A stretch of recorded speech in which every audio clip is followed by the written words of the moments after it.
It's a bunch of fucking bullshit, man. These fucking tweezers are too small for my fucking alpha fucking hands, dude. All right, Dan, is it your turn? I didn't. Did you get shocked? Yeah. Oh. Some of these things aren't even the real game pieces. I think there's a Skittle in this one. I'm going to go for the rib cage. Yeah, okay.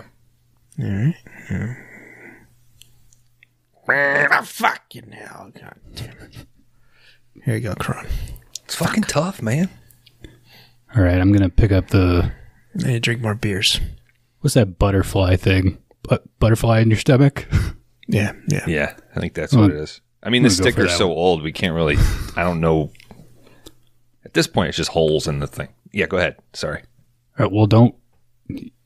Stop talking. You're going to throw me off. That's why I apologized. Shit. That's Sorry, a fake sneeze. Sneezed on purpose. Sneezed on purpose, That's dude. a fake sneeze. I got allergies. All right, give me that thing, Kron. Is that a lint ball from your belly button, Kron? Mm-hmm. That's mine. You put it in for the brain? I like that. Yeah. Well, that was the first thing he did with these tweezers. That was funny. He was like, thank God, finally, I can get this thing out. So It's pretty big, dude. Oh, yeah. he's got a giant belly button hole. Like, not wide, just like deep. Mm-hmm. Like, it goes down and turns. It's like a dog ear. How do you know? Me? Yeah. Because he originally asked me to do it. And I was like, let me try. But obviously, I got these big fucking fingers. What do you think I'm bitching about today? Let me try this thing. I'm going for the funny. I'm going for the funny bone, right? I can scratch my rib cage. Fuck. Go, Dan. Jesus. Give it here. This game's hard. 12 beers in. Watch this. One-handed.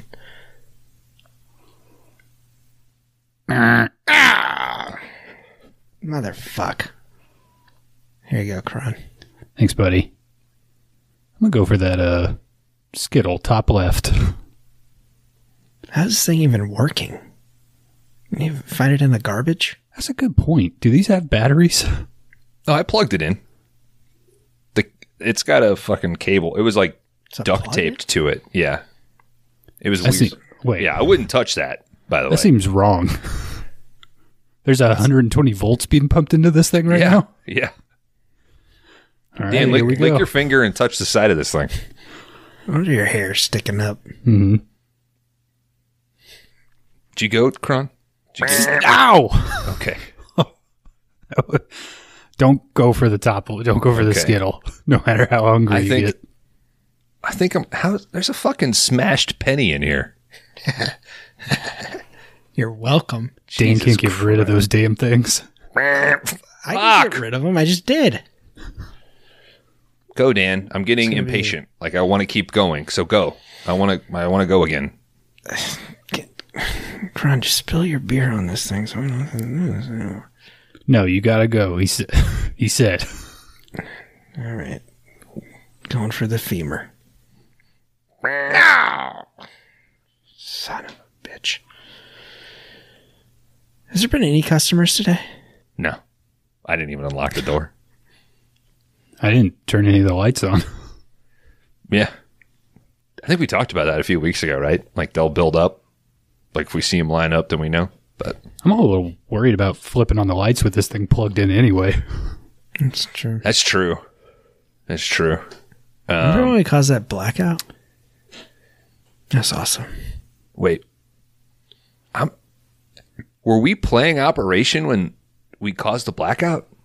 Yeah, that was the... Like, I'm kind of remembering, like, were we, like, super fucked up and playing Operation? It's the same one. I bet that we threw it away. Oh, shit. Yeah. Mm-hmm. Okay. I was fucked up that night. Well, I don't want to unplug it now. I don't want to touch it. Just leave it on. It's like a... Yeah. Well, it is glowing. I mean... Yeah. I don't trust that tape. And then now that all the Kron's belly button lint is everywhere, that's just going to eat that. Yeah. That's, I tell you what, this reminds me. Lint sizzling? It doesn't. Sometimes it's people like their own brew. You know what I mean? It's like your own fart. You're like, It's like I don't think it's that bad to be. Kind of got a patchouli thing going on with it. It's disgusting. You're very classy. Guys, Yuck. let's put this dangerous toy away. All right? And I'll tell you what, this is making me think of something that I've been wanting to watch this week on 5 Day Rentals Live Wire.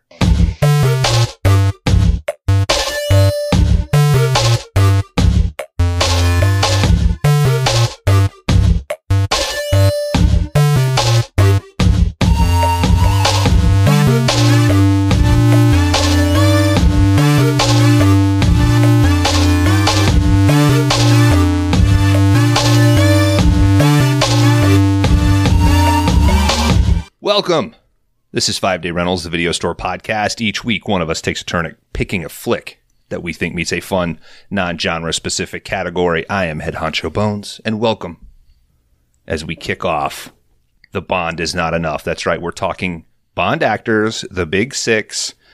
Don't fucking come at me with that like Jimmy Bond, American made-for-TV movie bullshit or the Woody Allen bullshit. We're talking the six that you know. Whoa, Woody Allen played Bond? What? Let's not go there.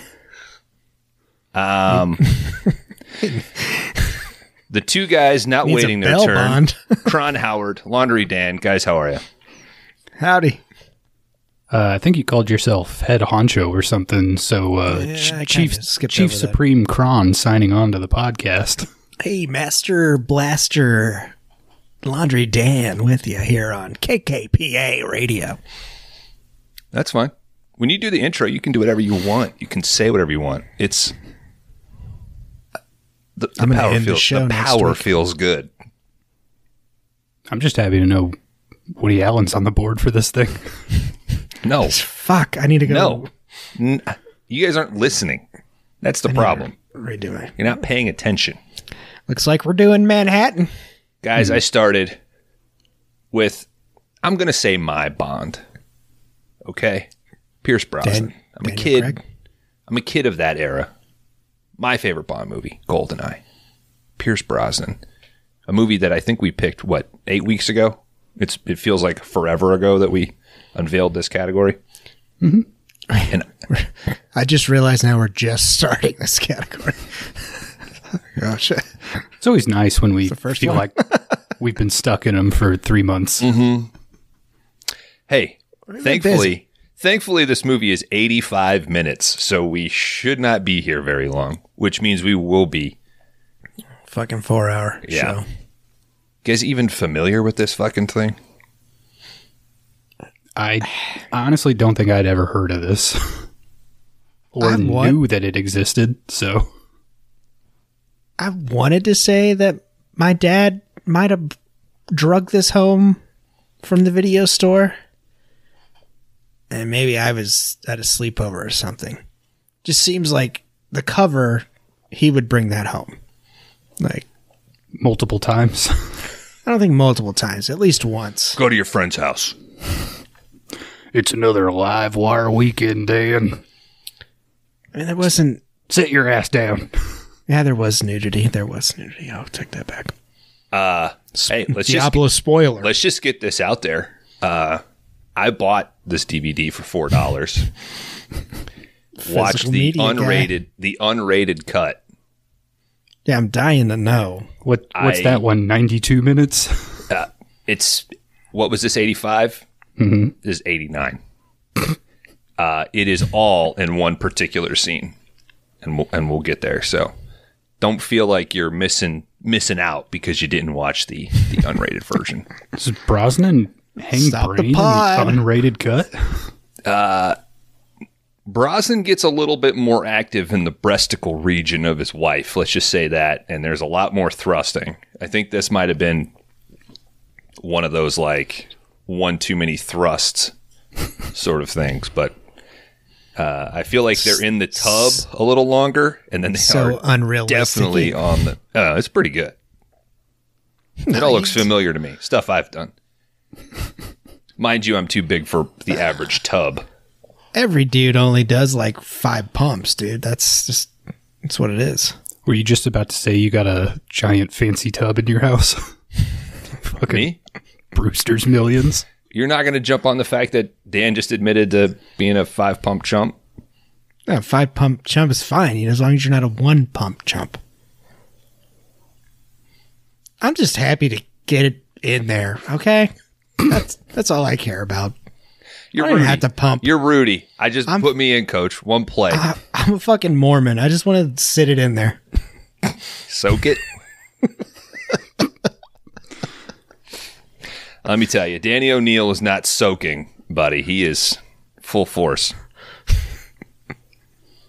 He's sexy as hell, isn't he? Brosnan is just a good-looking dude. I'm jealous. I think after watching this and The Lawnmower Man, it almost bums me out in a way that he became Bond. Yeah. That's actually one of my thoughts as well. I'm sure it helped his career, but you can't go back to doing these after Bond. And it was a fun time. I feel like he was having on a roll. He's still doing lower budget weird shit. He's out there, dude. He did the Matador, which I guess that got him some award season buzz, but I would say he's had the third best post-Bond career. I think Craig will have the best post-Bond. And then after him would be Connery. Brosnan, maybe if he pulls out a few more like Matadors like Dan was talking about. I'm trying to think. Wasn't he in Before Sunset? Or I never watched it. That's After the Sunset or something. After the Sunset. Yeah, that Woody Harrelson sort of early 2000s kind of weird adult caper. Didn't it come out at the same time as the remake of Phoenix? What was Flight of the Phoenix? Flight of the Phoenix, yeah. Which is actually a pretty good movie. I watched that. The original one? Or they're both really good, actually.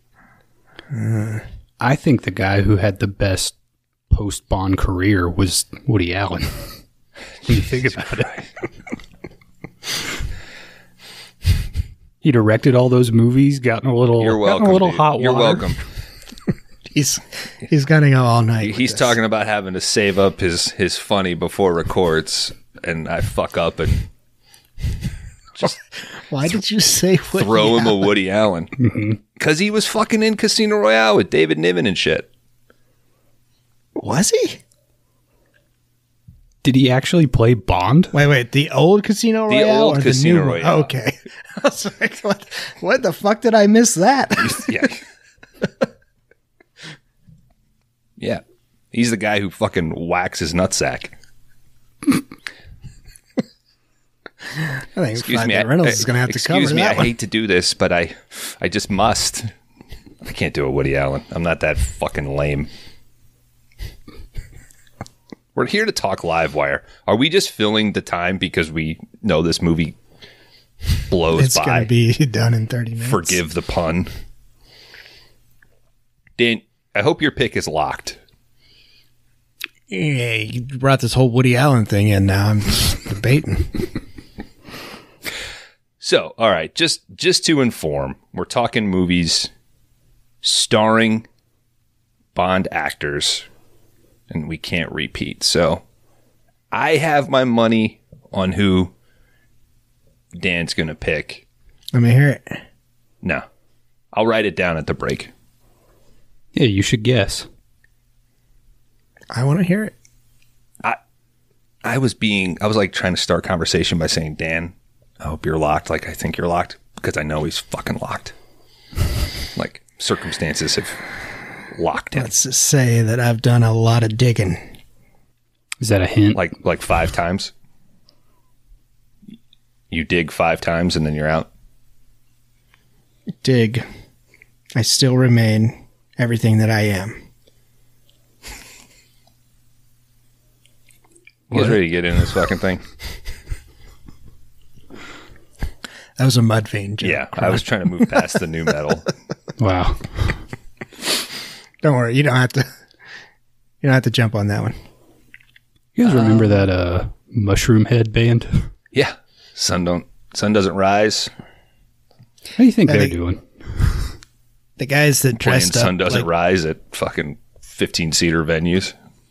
Guys that pretty much dressed up as Nazis and nobody really said anything. I feel like they were just kind of trying to be Slipknot, right? They kind of followed that draft, and then I think they just kind of got signed in with like, oh, masks was a cool thing, so let's sign these guys. Were they Roadrunner as well? I don't know. It's bad enough that we pick movies on this podcast that nobody has seen. It's bad enough that we have to beg people to come to our Discord. It's bad enough that we give away merch when anybody just says hi. But now to 15 minutes into the show, talk about fucking Mushroom Head. Guys, there's no more niche podcast than 5 Day Rentals. There's probably a bunch of mushers listening right now, dude. Okay. Hit us up in our Discord. Mushers. Yeah, that's I fucking worked with a paramedic that she was 20 years older than me and fucking loved Mushroom Head. I couldn't even fucking name a Mushroom Head song. They had like one hit. I just Sun Doesn't recited Rise. a Mudvayne song, but I cannot tell you what a Mushroom Head song is. It's going to be a thing where I look them up and I'm going to go, yeah, I know that fucking song. And then you'll be listening to it for weeks. 80 million streams. Kill Tomorrow was another badass song. Nope. Nope, that's not a song, or nope, you don't remember it. Are we covering Nope tonight? Mother Machine Gun. I'm a mushroom man, gonna kill tomorrow. You know that jaunty tune, Dan? I think they were a 2-singer situation, right? They had like a screamer and a singer, right? Yeah. I remember seeing music videos. I'm like, I want a singer in the streets and a screamer in the sheets. Ah! I want you to go all Mushroom Head on me, baby. Throw on a little Mushroom Head radio, you start shrieking. Oh. I mean, every time you get naked, it's a Mushroom Head. You got your winky out. Mm-hmm. Whoa, is that what that means? What? Livewire, 1992. We got a new line. Dan, before record, you were talking about we don't think this had a theatrical release. I'm pretty sure it was direct-to-video because in the trailer that I watched for this bad boy, about 2 minutes in, a narrator kicks in and says, films like Lethal Weapon, Die Hard, aim big with audiences. Livewire is sure to deliver. And it feels like a trailer that distributors would send to fucking video stores. Like, this is going to be a big fucking hit. Carry 30 copies. Like, put a cardboard cutout of it. I think it got a theatrical in Germany. I think it probably played in the Philippines. So the only thing I could find was Germany. I mean, that's pretty bad if you don't at least play in the Philippines. I mean, even Monster Dog played in the Philippines. Too political, said the Philippines. Monster Dog. Giving away some scores, huh? A Christian, I want to say, Dugway film. D-U-G-U-A. Why? Duguary. Sure. Pierce Brosnan, Ron Silver. We see Livewire in this, like, machined piece of metal. It's fucking metal, dude. Oh, hell yeah. It looks cool. I feel like now, badass. even on a low-budget movie, they would just CG something together. But this probably didn't cost very much, and it looks awesome. Yeah, it looks like stamped out of some plate metal. Looks awesome. We got some fuel rolling over this thing. Yeah, you know Christian Dunguary has this, like, behind his bed, bro. Hey, reach out, Christian Dugarary. He's probably got ladies shrieking, blasting Mushroom Head, staring at that live wire metal cutout. What if he does listen to I this did and he's that. like, I fucking love Mushroom Head. Like, These guys get me. Yeah, he can replace one of us. Over the last decade, more than 3,600 lives worldwide have been lost as a direct act of terrorism. Nearly every country on the globe has its share of political kidnappings, hijackings, and firebombing, with one notable exception: the United States of America. No, that's not true, right? Due to a stable political system and the difficulty of smuggling easily detectable incendiary devices into the country, the United States has been relatively safe. Until now. Not so much anymore. When was the first World Trade Center bombing? 93? 92. So, okay, so The year this maybe that's Was it 93? bummer. 93. Bummer. But we had Wasn't 92 Timothy McVeigh? I think Oklahoma City was like City? 95, 96. We had plane hijackings though. Like they would reroute them to Cuba and stuff. Mm-hmm. I mean, Hey, who wasn't kidnapped? Kron, you'd leave the Cuban history up to Hulk Hogan, okay? Hey, that's the other show. You guys see he's a Scientologist now? Dude, Who, the Hulkster? watching the Monday night game in Tampa, I had just walked by and it said, there's some celebrities in the building tonight. He was one of them. Oh, hell yeah. He's definitely like, a Tampa shit. celebrity. Looked the same, dude.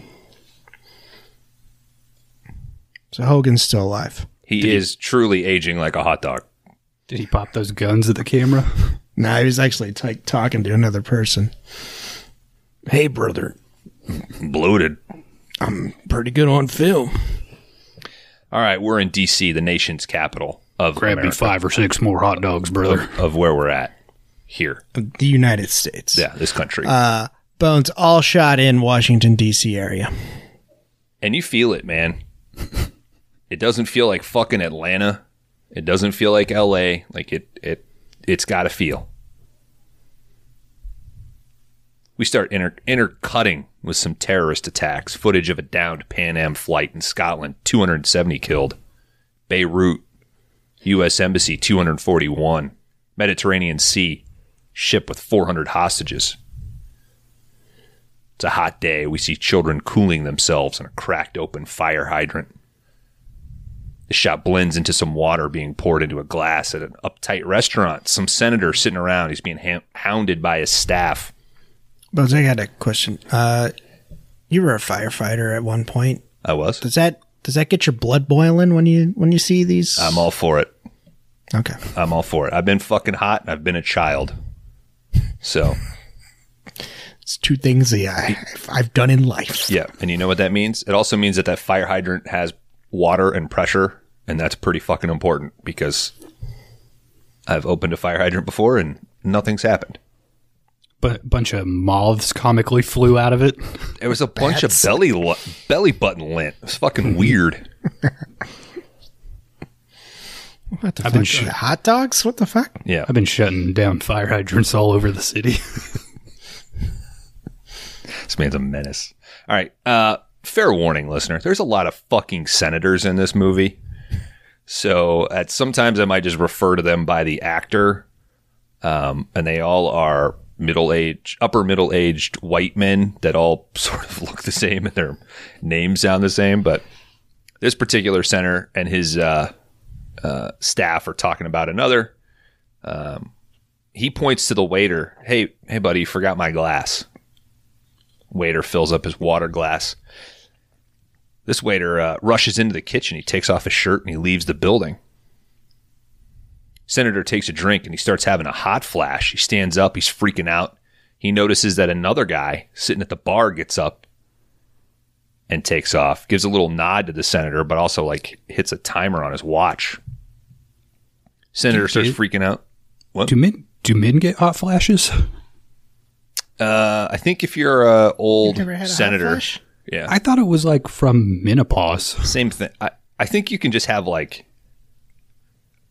you can get fucking hot for a second, but I think what you're talking about is like a symptom of menopause specifically. Like, so it did weird me out too. But I think he was just like, it's DC. It's the middle of summer. It's fucking hot. Like, that's how I took it. I think I'd just say like, well, I'm burning up. Heart attack. Yeah. If you really want help, yeah. Did anybody else have to like really piss a lot through this movie with all the water being? A lot of pouring water. Yeah, a lot of drips. I did, but I just started going. No way I was tearing myself away from live wire. No way. This thing books. All right. Senator's freaking out. His staff thinks he's having a seizure. Some good Samaritan she runs over, says, get out of my way. I know CPR. We just see the shock on her face as we cut outside. We see our two shady men. They check their watch. Boom. Restaurant blows. Pedestrian on the street out in front. He's lit a flame. Now, Pretty good explosion. Fuck yeah. At first I wrote down, why poison this guy if you're just going to blow up the building? Because that's the logical conclusion, right? From what we see. I don't know. I had the disadvantage of watching the trailer and like kind of knowing what it was, and it's so tied to the water. I don't believe that these fuckers would be drinking water. Like, it should be like an 18-year scotch or something. It's middle of the day, though. It's not a night meeting. This is like lunch.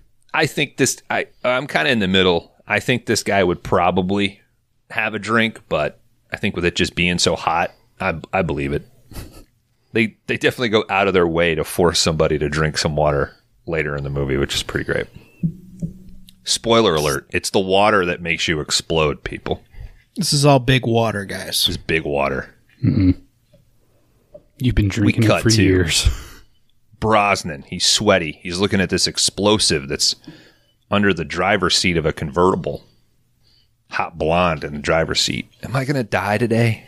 Or she says, am I going to die? And he takes a second. Yes.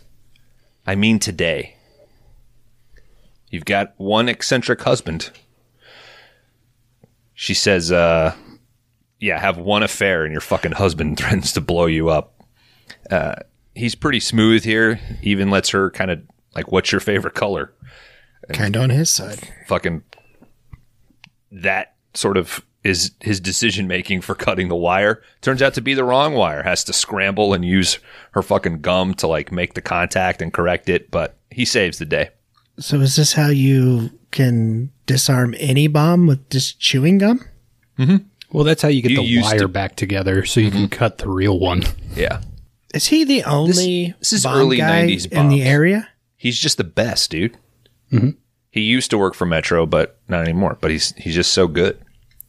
A real bomb pro would have shown up chewing gum to the scene, though. That's all. Yeah. I mean, he would have had his own. Mm-hmm. Every day, juicy fruit out there. Every day, when you left the house, you'd be like, wallet, keys, my chewing gum. Yeah, he's already got so many like.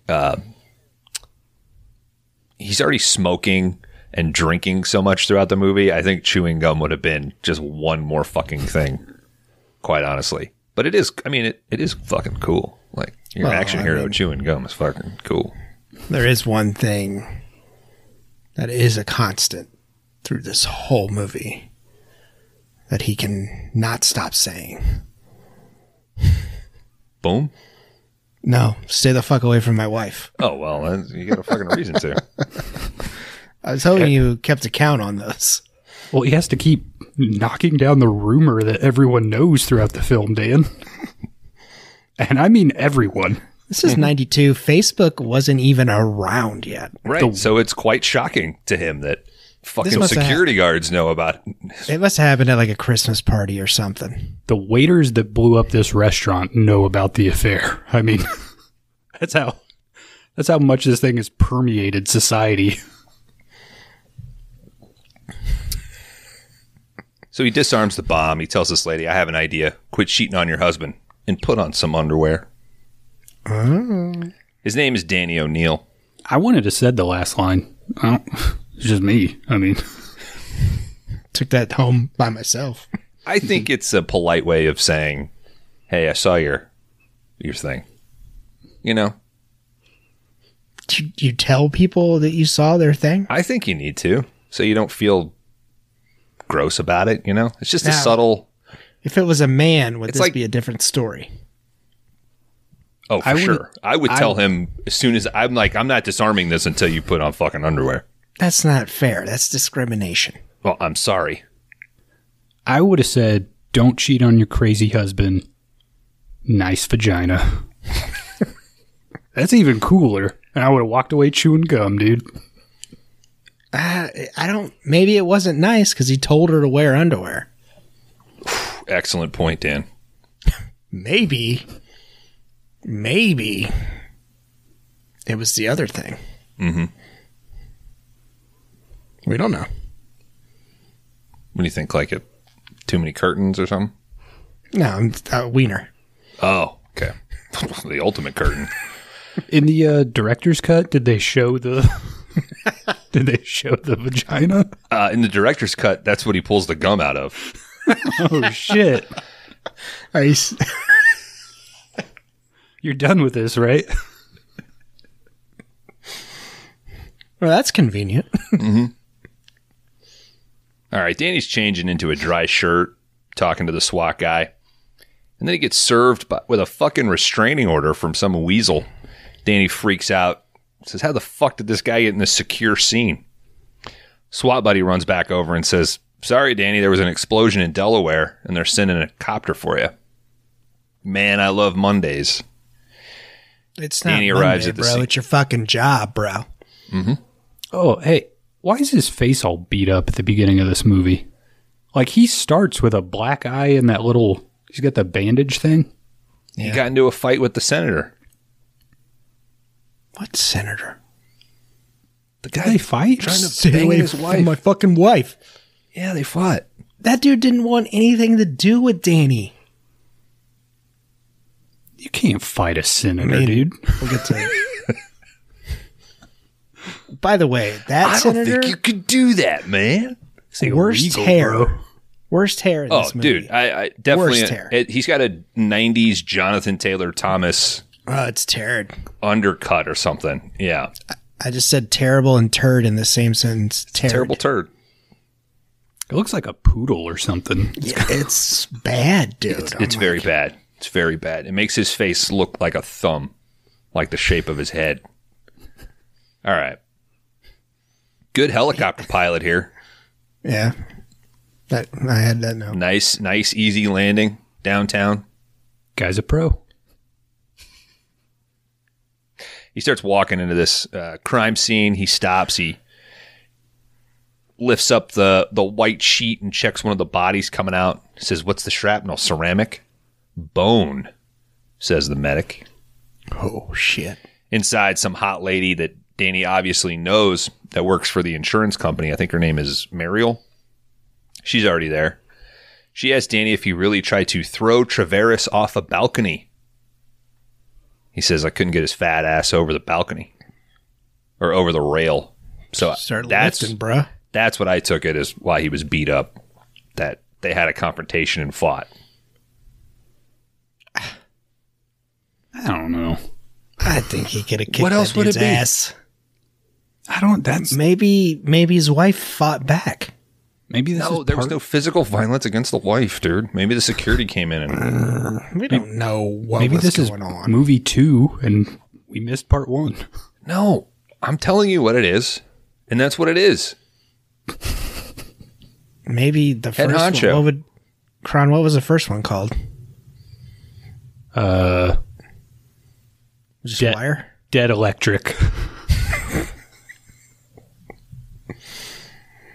That's copyrighted by the 5 Day Rentals podcast. You cannot have that. Dead Electric? Yeah. It does sound like a post-punk sort of LCD sound system record. It sounds like a movie we would cover. She says, sorry about you and your wife. He's like, why the fuck does everybody know about this? And starts the examination of the DC rumor mill. I was kind of thinking that maybe his wife was like a whore. No, she's a fucking classy lady, and she's going through a lot of trauma. She's just banging high-profile senators. They're just friends, Kron. No, they're banging.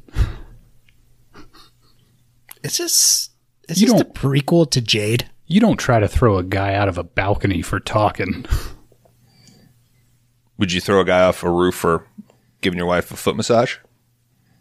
I have. It was last week. And I burned his How you feeling, license. Dan? How's your back? That's all right. Also, have you reapplied for your masseuse license? Yeah, I fucking burned it. Never lost it. A robot comes up and grabs Danny's ass. Mm-hmm. It's being controlled by his buddy Shane. This is obviously the comic relief of this movie. Oh, and it works. This robot fails way more screen time than I thought it would. How is this robot worse than fucking J5 from Blank Man? Like, it is... Whoa, dude. Spoilers for Blank Man. All right. Yeah, now people won't watch it now, Bones. Of all the robots. Bummer. Think of what's a shittier robot than J5? This one kind of reminded me of the Deadly Friend. No, that's a great robot. It's Data or whatever its name was from on Power Mighty Rangers. Morphin. Yeah. Yeah. Alpha? Was it Alpha? Data's from Star Trek. And he's an android. He's not a robot. Same fucking thing. Jesus Christ.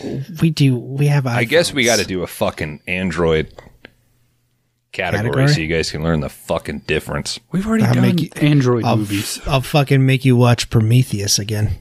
We did Class of 84. Yeah, fuck you. Try me, bro. Try me. Come at me, dog.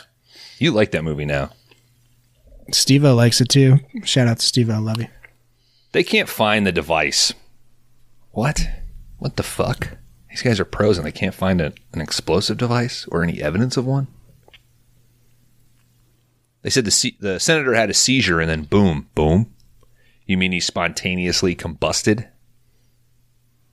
No metal, no plastic. So disgusting. No chemical residue. People just don't explode, Danny yells. That's my favorite Mudvayne song, Dan. I think was that a Limp Bizkit song I just said? Could you repeat the lyrics? I was trying to get through the plot. Spontaneous combustion leaves a taste that's so disgusting. Yes, it's definitely a Limp Bizkit. One thing that Danny takes away from the scene is the interesting way that the fingers look blown off or blown out in one of the senator's hands. Bones, quick question. Last time I'm going to interrupt. Please interrupt. It's the show. Did you have a fantasy about Pierce Brosnan and Tommy Lee Jones from Blown Away getting together? Or was Tommy Lee Jones the enemy in Blown Away? He's the bad. Yeah, he's the bad one. He does that fucking shitty Irish accent. It's Jeff Bridges. That's the Jeff Bridges. the good guy. Right. Yeah, I have a vision board of Jeff Bridges and Pierce Brosnan getting together. Now, Pierce Brosnan is my imaginary friend that I made up as a child. Not the actor Pierce Brosnan. Pierce Brosnan. It's Brosnan. He's good 007. Some old hag is encouraging her daughter to cheat. Turns out this is Terry, Danny's wife, and his mother-in-law. Danny shows up. This mother-in-law fucks up at every possible way you could in this movie. Yeah, but the payoff is pretty sweet. So strap in, mother-in-law haters. He comes in, he's bitching about the restraining order. This is still my fucking house. Fucking Frank Chaveras. We just work together, says Terry. She makes mention of an accident, that they're both dealing it with in different ways. And we cut to a very brutal flashback of Danny's daughter drowning in their pool. Shit, I thought he was going to drop in on a skateboard with that empty pool. I was like, fuck. You fucking shred, bro. Christ Air.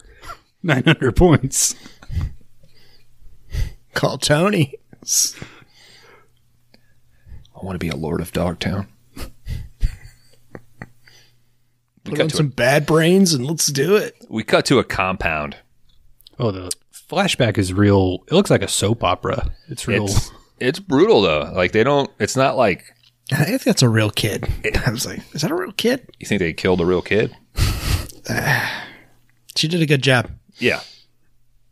It does have that like floaty, sort of dreamy soap opera thing for sure. But then once he gets her out, it's very like, he sells it. The please help scream, and it's like, holy shit, you're like 10 minutes into this movie. Fuck. Holy shit, you're irresponsible. Yeah, we got a fucking explosion. We've got a mystery bomb.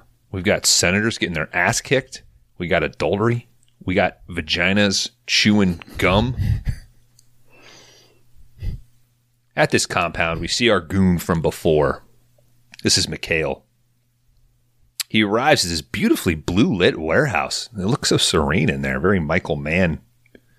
He's walking around. He's talking about temperatures and shit. Michael Mann might disagree, but okay. He walks by a guy in a tux. He asks if he likes his new job. Remember this guy. Then this dude in a lab coat comes up and starts begging for money. He follows Mikhail up into the freight elevator. Mikhail says, all right, I will pay you now. Let me write you a check. You got a pen. You know what's coming. Bam. Stabs this fucking guy right in the base of the neck. Turns out that this formula that they have is finally undetectable. We see another goddamn senator. You gotta get the money up front, right? I mean, if you're making untraceable bomb liquid for people, that's a cash in hand situation. You want me to give you a thing that makes water explode? Yeah, give me money, and so I have a way out of here. Yeah, I mean, I'm no super scientist, but I could figure that one out. You could be. This guy deserves... You're pretty smart, Kron.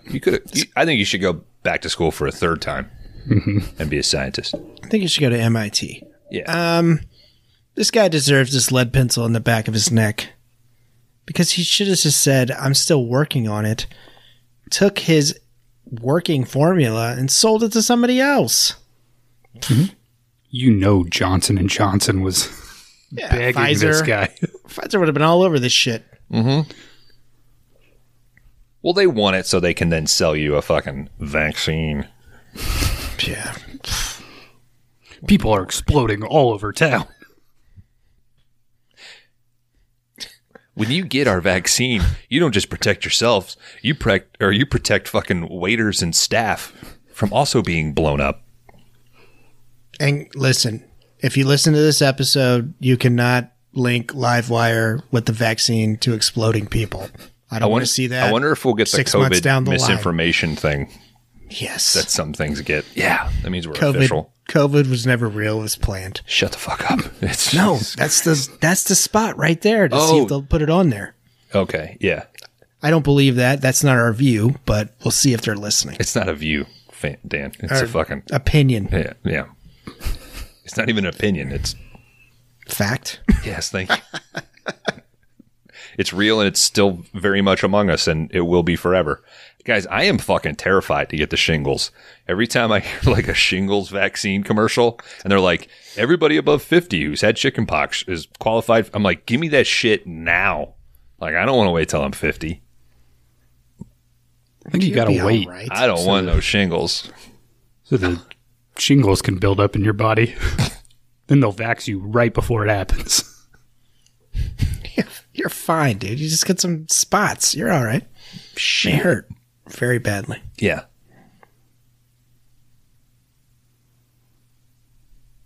All right. Like we said, another goddamn senator. He's talking to his staff. This senator is played by Philip Baker Hall, I believe. From Boogie Nights? Yeah, PTA regular. Mm-hmm. The library detective from Seinfeld. Oh, I forgot to mention the other guy who is like working with Brosnan. He plays Ernie in Lodge 49. Yeah. You know, that That is like the number one thing that you've recommended to me that I've regretted not ever getting around to watch. Is it still on Hulu? I think it's on Hulu. Like, we don't have Hulu anymore, so I was looking at it on Amazon because they've never released a physical version of it. I was like, I'm just going to buy it digitally at this point. Like, I feel like that's a show where every 2 years I'm kind of like, I should rewatch that. Hell yeah. I mean, I recommended Patriot. Did you guys ever watch it? My neighbor did. He was basically saying, like, based on what I know about you and what you like, that you would really dig it. I was like, shit. And I like when people preface, like, or in their pitches to you, like when they can kind of personalize it that way. You know, like, based on the intake that you've given me, I think you would like blah, blah, blah. It's based off of what I know about you. I think you might really enjoy this 2022 release called The Batman. Now that I've Check seen. it out. Now that I've seen. I'm not wearing hockey pants. Different movie. Look at me. Different movie, dudes. Why do we fall, Master Wayne? Still a different movie. Some people just want to watch the world burn, Mr. We're going to Wayne. stay here all night until you fucking... I'm stealing a plane. You want to see how I got these scars? Yeah, that was from the Batman. Good job.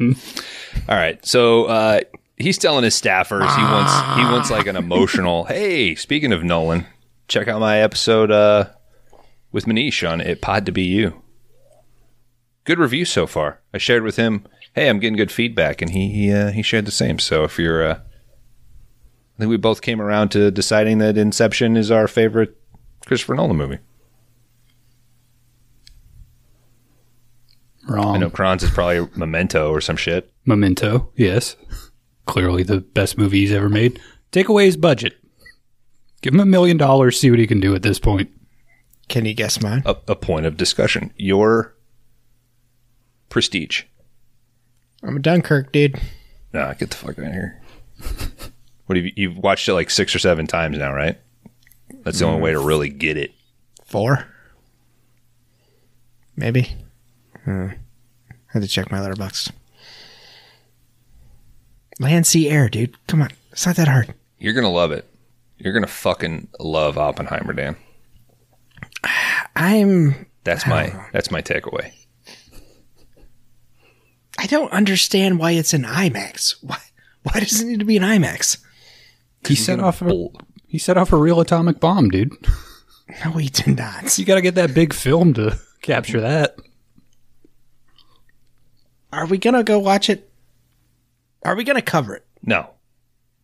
Why not? No. We won't be able to hear half of it, so Yeah, we won't know. you won't know anything that happened except for the visuals.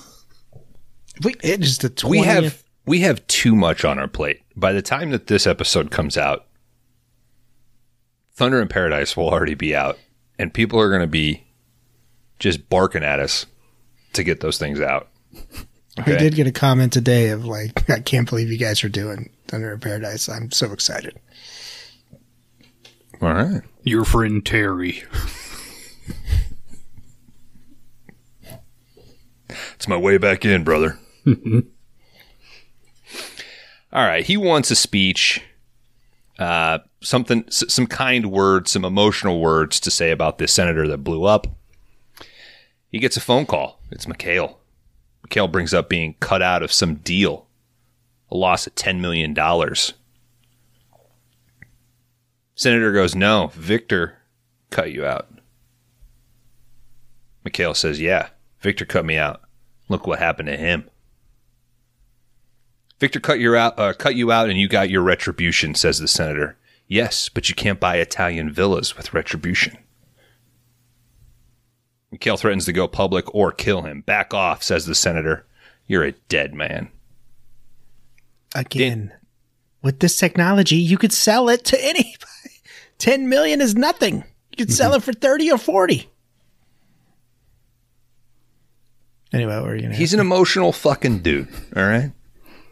He's a real live wire. It's the A principle. short fuse. It's the principle of the matter, Dan. He blows up easily, yes. But he's... Go ahead.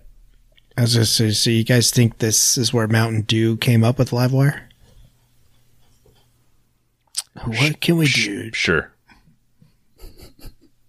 Where you feel like you drink it and you're going to explode? I think the AC/DC song probably had more of an influence on the Mountain Dew crowd. No, we don't want to get into that. Danny's looking over some evidence with Shane, using their robot to do some science stuff. I think they call her Madonna. They're both stumped. No trace of anything. The boss shows up. He starts telling Danny to stop defusing bombs for Metro. Bruce Springsteen comes in? Mm-hmm. He didn't tell me he's in this fucking movie. Oh, shit. Hey, it's me, Bruce Springsteen. Oh, I'm shit. in this movie. It's about the... I'm finally meeting blue-collar- my fucking hero, Kron. You see this shit? Who is this guy? I can't believe this meeting is finally happening. Oh, my He's God. he's creeping me out. This is Vincent Gatto's brother. Who? He loves you and defends his brother who was accused of He didn't do shit. puppet mispractices. I don't know. Puppets? My brother buried a puppet, and then he was accused of murder. It's fucking bullshit.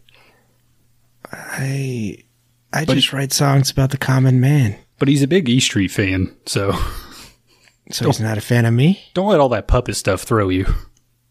He likes the other guy. I'm the main guy. No, he likes the whole thing. He loves it. I'm a guy that is back in the blue collar comedy tour. You, Jeff Foxworthy, Larry the Cable Guy.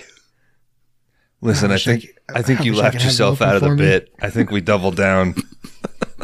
This is too much to handle. Kron, thank you for letting me meet my hero.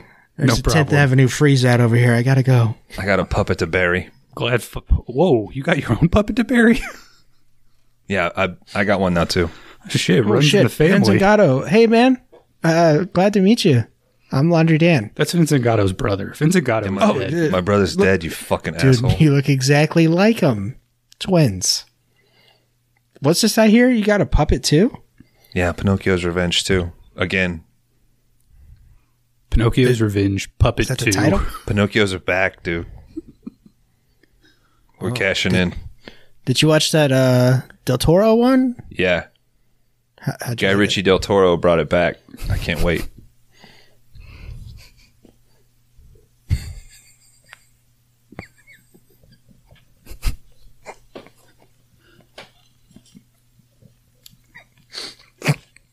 Who is this podcast for? Fucking nobody.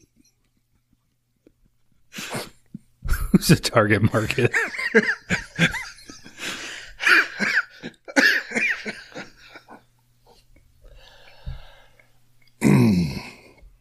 All right. Danny's manager shows up and says, you got to stop defusing bombs for Metro, man. You're a Fed now. You moved up. It's a promotion. Danny barks back. He says, hey, I do it to stay sharp. His boss starts to explain his concern. He starts listing some stuff off. You got Mandy, the wife. Danny's like, I'm fine. I'm not losing it. Next day, Danny shows up to a briefing. On the way in, he's got to put this fucking security guard in his place because when he asks for directions and hops in the elevator, one security guard says to another, like, that's the guy that caught fucking Travers fucking his wife. And they do a cool thing here where the elevator closes. We wait a beat. The elevator opens back up and Brosnan rushes out, fucking gets his finger in his face. They were only kissing, he says. Danny and James is the boss. So he caught his lady kissing a senator. Mm-hmm. But he's hellbound and determined to still stay with this lady? I think they're dealing with their trauma in different ways. I think he still very much loves his wife. And maybe he's got one of those personalities where she pulls away and that makes her even more desirable. Or he's got such an alpha personality, he can't like fathom why she would go to him instead of me. And I think it's still a pretty masculine assessment of a situation like that. I'm out, bro. I'm out. Later. Peace. No, you got to beat the other guy first and then leave. No, dude. Kron is you 100% beat the wife. correct. That way you beat everybody. Shut up. That was a joke. Somebody's going to fucking... It was a joke. I know, but we can never have this fucking transcribed. You should never hit women. Never. Ever. It's very bad. It's a bad thing to do. We haven't had to do that in a while. It's wrong. You just walk away, guys. Just beat up the guy and try to throw him off a balcony. Mm-hmm. But you can't because you're fucking embarrassed for his dumbass hair. I'd throw him off for his hair over my wife, I think. So like, why'd you do that? Because I kissed him? I'm like, no, because his hair's terrible, but you kissed this fucking guy with his hair? We got some deep-seated problems. I mean, lady. now, if a girl left me for a guy with that hair, I'm not fighting for her. You dodge that bullet. I'm done. So his wife works take my records and go. For the senator, so she's there at the building. They bump into each other. He invites her for lunch, but she kind of blows him off. Cute little moment here where he goes back and sits down next to his boss, and his boss kind of gives him a there tap on the shoulder, and then Danny kind of acknowledges it with like a cool little, counter tap on his knee. I thought it was kind of sweet. He's got a good boss. Slides his hand up his thigh. Mm-hmm. Fucking, did you watch the unrated version? Mm-hmm. Oh, there's a crazy makeout between those two in the unrated version. All right, so it turns out that the senator that they're there to do the briefing for is fucking Traveris. Ron Silver. We finally see this fucking shady guy. He doesn't want to accept that there is no evidence. He's just as confounded as they are. Danny's trying to explain, but he's having trouble keeping his cool. Traveris says, look, Danny, I know you and I have had our personal problems. They're not personal. Everybody fucking knows about it. It's a very public problem.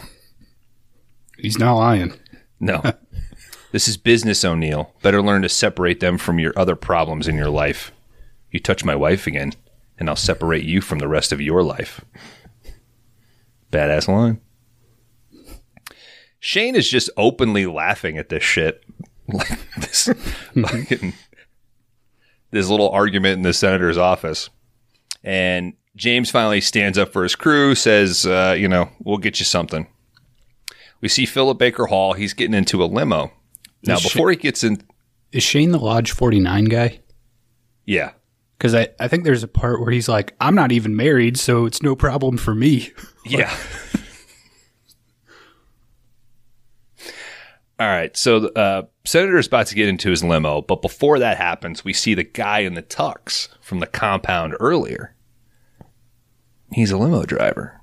He sneaks in the back of this limo, puts in a new water bottle, puts some super glue on a refrigerator door. Bones, did all these lined up limos and valets and tuxes remind you of your childhood? We just had the one, Kyle. Well, we only had one out at a time. All the other ones would be in the garage, which was a stable, but the carriage house. Yes, but my mother, she felt it unclean to keep horses so close to the house, so we moved those off site. All right, he super glues his fridge. They start driving away. It turns out the AC is busted in the limo, or is it? Because this fucking driver's just cranking up the heat. Senator's like, why the fuck is it so hot back here? I farted, bro. Yeah. He plays it off. He's like, open these fucking windows. One of the staffers is like, Senator, you want some water? I don't want any fucking water. So Stafford pours himself a glass. Takes a sip. Driver starts the timer. Stafford starts freaking out in pain. His eyes are all blood red. Looks fucking great. Driver pulls over, stops. He breaks the lock. Oh, he put the super glue on the refrigerator, and that kept them from opening what might have been like, I guess, a cold bottle of water or something else. So forcing them to drink the water in the glass that he had put there. So he pulls over. The senator's like busting the glass, like trying to climb out. He's holding him. He pushes him back in.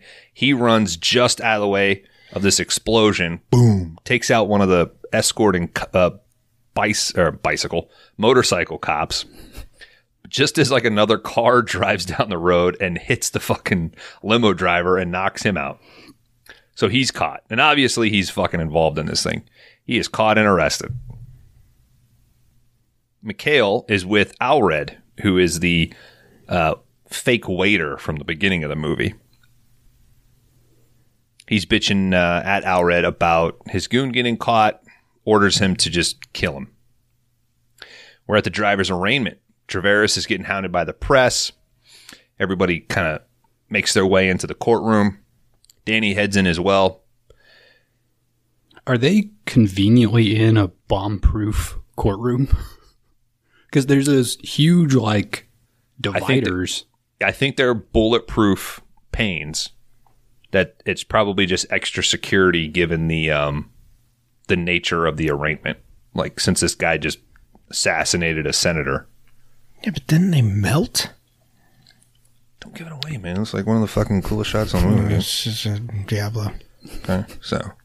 Yeah, Diablo spoilers for something we'll talk about 3 minutes from now. Hold on.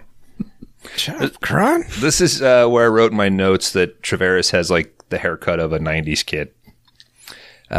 He wants an update from Danny. He's like, get the fuck away from me. I don't want any terrorists thinking we're friends. Inside the courtroom, the judge comes out, and guess what? She drinks some fucking water. Amateur.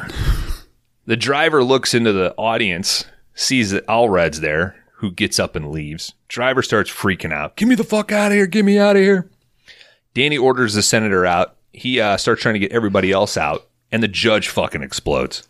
It looks awesome. Like Kron was talking about, there's a separation, like a wall of bulletproof glass, keeping the judge, bailiff, and the defendant sort of separated from everybody else. The pressure and heat from the explosion forced the glass to sort of melt and bubble out. It looks great. Hey, DC's a tough town, from what I hear. It's pretty fucking tough. It's pretty hot. It's no Gotham, but...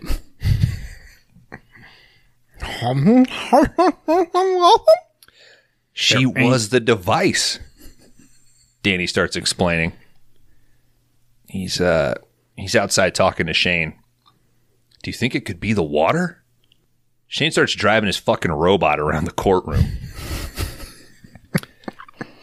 It's an 85-minute movie, and the robot is in 20 minutes of it. Yeah, it's awesome. So Danny finds the for no reason. The container. Yeah, there's absolutely no reason for the robot. This did not need it. This movie is trying its fucking hardest to just meet like every fucking quadrant. Like, we got a robot for the kids. We got sex and like personal loss for the women. We got action and explosions. Get what you can, man. Just fucking pump it full. Maybe that's why Dan's dad kept bringing it home every weekend. It's a family film. Damn it. He finds the pitcher that the judge drank from. Just pours some into the fucking robot. Shit ain't water. We cut to Danny getting drunk in his awesome industrial loft. Did you guys see the Lauren Holly cameo as the news reporter? Oh, the chick from Dumb and Dumber? Mm-hmm. Yeah. Playing TV reporter Susie Bryant. It's like, that's a fucking great TV reporter name. It's no April O'Neil, but still pretty good. Terry comes by to check on Danny. They have some back and forth. He tears up. They have a little smooch. I need you. I ache for you. She rejects him. What, you only fuck senators now?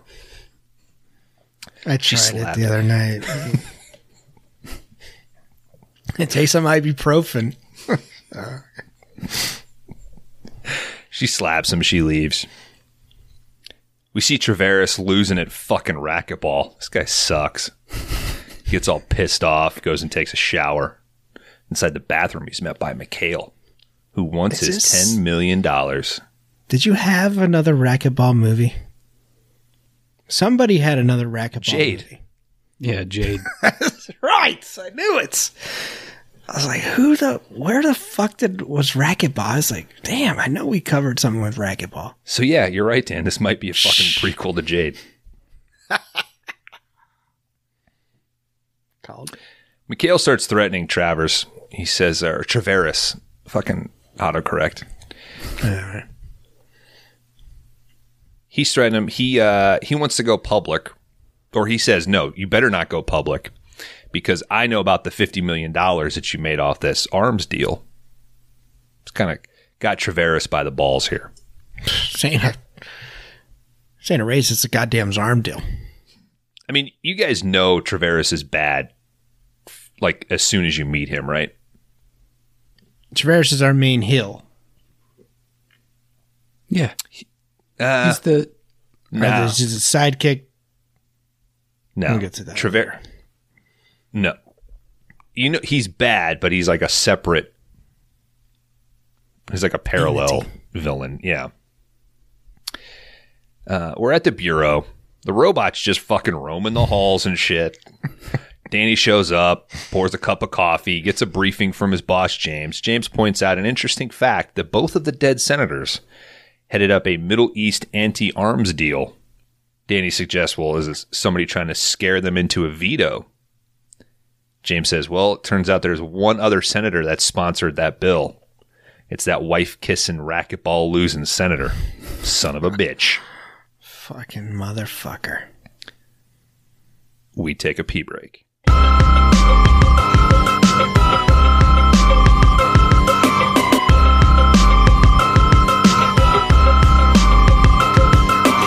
All right, welcome back. When we left, we just found out that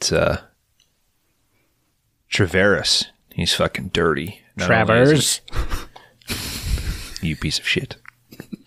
Not only is he out here kissing wives and losing at racquetball and making terrible style decisions, but he might have made $50 million on an arms deal and cut some shiesty fellas out of the deal. So, wonder where he stored that money. Somewhere dry, probably. Let's figure it out. All right, so Danny pulls up to Traveris' house, pulls a little sneaky move so he can get inside. He leaves his car out front of the gate. He hops a fence, hits his car alarm. This diverts the security out of the way so he can sneak inside up to the door. This is the goddamn security that you want at your fucking house, because it's a car alarm and these motherfuckers are going like they just got a grenade thrown at them or something. Yeah, they are fucking hot. On it. Danny hacks a little keypad, gets in and starts snooping around. That part is weird because he does something to the keypad itself, but then he still has to type in like 30 buttons. He's just like mashing away at that thing. Yeah. Yeah, it was like a weird little... He opens it up, puts something in on the side, and then keys away. But they don't show too much of it. They just sort of imply, yeah, he's a genius. He should have just used some gum. Mm-hmm. Yeah. I mean, duh. I mean, he's not like Lawnmower Man smart, but... You should have took the shots. It wasn't there, dude. It wasn't there yet. We didn't have that technology. What was this before? This was after or before Lawnmower Man, right? 94. Yeah. This was before. Okay. Did he do anything in 93? I'm not going to ask. Kron's probably going to look that up. Oh, we got to cover. If there's something between Lawnmower Man and this, we should cover it at some point. Yeah. The in-betweens, man. There you go. I think he might have done a movie called The In-Betweeners, actually, not too long ago. That sounds familiar. Or something, yeah. It might be on Stars or Prime. Anyway, Danny's inside Traveris' fucking mansion. He looks outside. He notices that his fucking wife is out walking the grounds with Traveris. Walks right up to him. Nice security, idiot.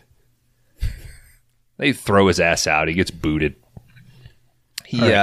So real quick, he did Okay, Lawnmower Man and then Livewire, so they were back to back.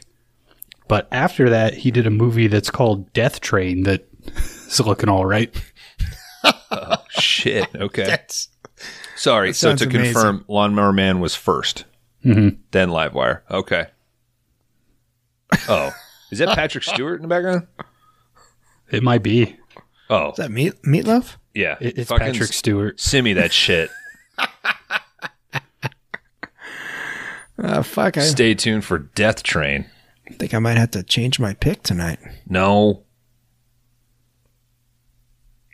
It's Pierce Brosnan, Bones, not Brosner. All right.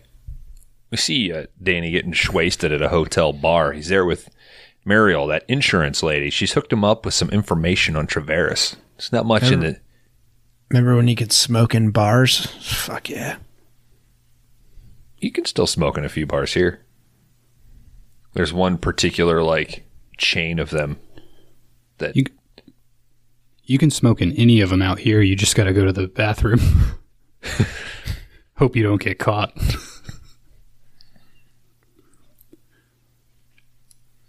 Did you guys see the menu? Yeah, I watched it. I saw it in theaters. I enjoyed it. That was okay. I think because I went in it was one of, sometimes you sit down and you're like, fuck it, I'm just watching that. Versus what I do 45 minutes of browsing while Sam is Instagramming before I actually fucking decide on something. And we came back from dinner. It was 9:30. I was like, fuck it, let's just put this on. And I was sucked in. It's pretty good. It wasn't Livewire good, but it was pretty fun. But I bring that up because I think she sneaks away to the bathroom at one point to try to smoke. Oh, yeah. She pops open the little window and... Mm-hmm. I really liked that part because he just fucking barges right in. Yeah, spoilers for fucking... That's not really a spoiler. I didn't say who it is. Fine. It's a good movie. Check it out. It's okay. All right. It's okay. It's good. It's good. I read something that it was blacklisted, and I was like, why? That doesn't make any sense. Is it because it kind of goes hard against reviewers? Critics, maybe. Yeah, the critics were like, no. I did think the tortilla thing was pretty fucking good, though. It's good. It's a good movie. Check it out. It's okay. HBO Max, streaming now. All right. So inside of this detail or this intel, he's not seeing anything that would explain the finances to be able to afford basically a mansion. She's like, what the fuck are you talking about? It was shitty and he bought it for cash and he's renovating. And he's like, yeah, there's all this fucking frou-frou. Marble columns, hardwood floors. Marvel Comics, Mm-hmm. Amazing Spider-Man #1. You think he's stupid enough to flaunt his money? Well, he is from Miami. Turns out Mariel would have done the deed with fucking Danny here, but she got tired of waiting for him. She's got a date lined up. She takes off. Danny wakes up. He's outside. What? Leave this chick, bro. Oh, dude, I don't disagree, but and then when you see some action later, you're like, well, hell, no wonder he's whipped. It's not worth it. He wakes up outside of his own house in his car, gets a call from the lab. Shane's running a test. He wants him to come by. But before he does, he sees Terry get in Traveris's limo and take off. So we're at the lab. We're in like a cool explosion test room. They put a few drops into this tube, head outside. 30 seconds later, boom. It's a weird hybrid combo of liquid explosives that have been through a process I have never seen before. It's like a combo of nitro, napalm, hydrogen. It's complicated. Yeah, just name every existing explosive. This is the way of telling the viewer, don't worry about it. It just is. This thing just exists. It splits atoms. It's a hydrogen bomb. It's a dirty bomb. It's napalm. It's... Nolan uses it for Oppenheimer. Boom. It is what it is. They figured out that once this shit hits acid, like stomach acid or orange juice, which they use for their test, this thing will explode. Well, how do we diffuse this? Rolaids? Shane's like, actually, yeah. Like, an alkaline could neutralize this. Tums. They finance this whole thing, dude. I knew it. Put Tums in the water supply right now. Hey, that's the plot of Batman Begins. They put that neurotoxin in the water supply, and then once it's vaporized with a concentrated microwave, it's what also drives everybody in the Narrows crazy. Isn't it also basically the plot of Batman 89? When the Joker tries to put all those chemicals in the water? Those are toxic chemicals in a blimp. Well, yeah, he puts them in the blimp, but he puts them in the cosmetic products and shit. Love that Joker. He's been using Brand X. Weren't they? Hail the new king in town. Hubba, hubba, hubba. Young and old, gather round. Yeah. How come Soundtracker hasn't done that fucking soundtrack? Black and white, red and green. Bones, are you on the new season of Soundtracker? What? Are you on the new season of Soundtracker? I don't know what you're talking about. Black and white, red and green. Because I seen one film on there and I was like, Nope. Or what's he doing? Why are they get a load of me? Nope. Nope. Not of planet Earth. No. The Joker. When he hits the newspaper. I'm still on Batman 89. You fucked up by bringing it up. Saying the first fucking verse of Party Man. I'm giving away free money. Hubba, hubba, hubba. Money, money, money. All right. Traveris is opening a kids center in D.C. Aw. Man, we got clowns. We got balloons. This fucking circus. This fucking scene. We got kids dancing on a stage. We got a kid in a wheelchair that's really prominent. That. They make him go through the metal detector. Yeah. This is a dedicated it's gonna go off.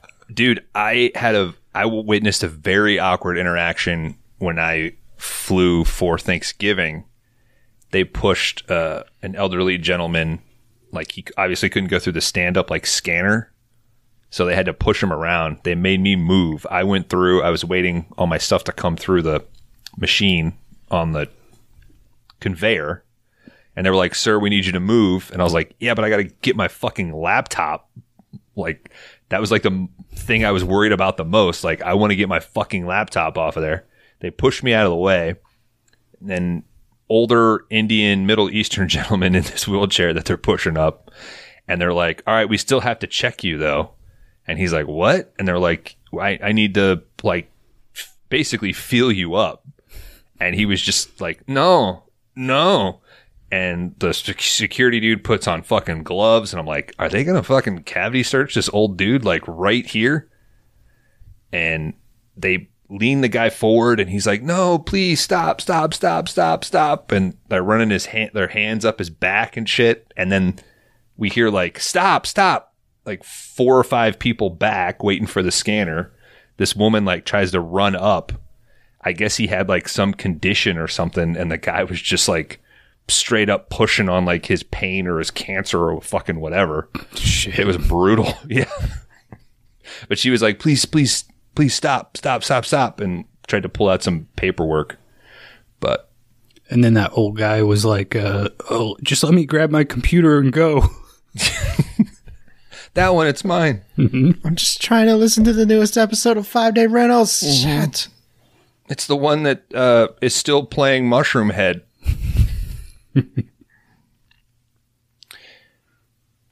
All right.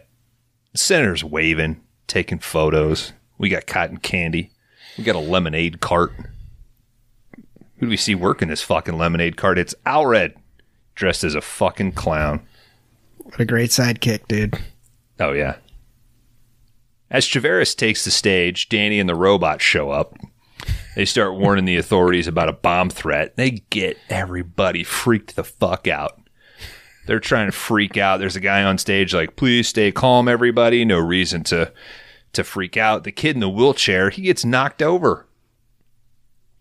Danny knocks a glass of water out of Terry's hand like, don't drink that shit. But Shane comes over and he says, nope, this water is just water, dude. So outside the little barrier, Alred and Mikhail, they're arguing. And Alred's like, fuck, I'm in this shit now.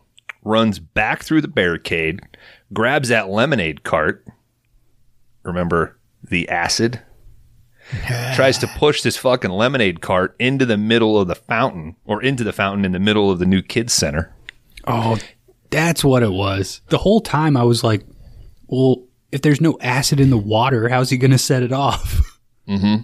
It's already in the water. The lemonade is what he needs. You got it, dude. Oh, you got it. This movie's shit. Smart as hell, dude. This is a full-on dude fighting a clown. Mm-hmm. Dude. Danny tackles this guy. They both land into the fountain, start fighting. Shit's hardcore. Danny gets the upper hand, starts holding Alred under the water. Guess what?